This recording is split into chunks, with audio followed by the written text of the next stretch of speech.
وَكَذَلِكَ نُفَصِّلُ الْآيَاتِ وَلِتَسْتَبِينَ سَبِيلُ الْمُجْرِمِينَ. وَكَذَلِكَ، اور اسی طرح، نفصل، فصل یفصل، ہم تفصیل سے بیان کرتے ہیں آیات، اپنی نشانیوں کو، اپنی آیات کو. اس طرح ہم اپنی نشانیوں کو کھول کھول کر پیش کرتے ہیں. لِتَسْتَبِينَ، واو کے معنی اور، لام کے لیے، یا نون تو جمع کی علامت ہوتی ہے. بانا یبینو بیانن، بانا وہ ظاہر ہوا یا واضح ہوا، یبینو وہ ظاہر ہوتا ہے یا ہوگا، بیانن جو چیز واضح ہو گئی ہو.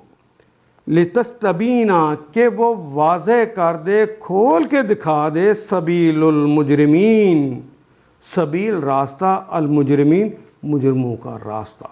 مجرم کی جمع ہے مجرمین، یانون آخر پہ جمع کی علامت آ گیا. مجرم تو ہماری زبان میں استعمال ہوتا ہے. سبیل بھی پہلا کلمہ نکرہ ہے، دوسرا معرفہ ہے. ترجمہ کرتے ہوئے درمیان میں کا، کے، کی کا اضافہ کرتے ہیں. سبیل المجرمین، مجرموں کا راستہ. اور اس طرح ہم نشانیاں کھول کھول کر بتاتے ہیں. لِتَسْتَبِينَ، تاکہ مجرموں کی راہ بالکل نمایاں ہو جائے.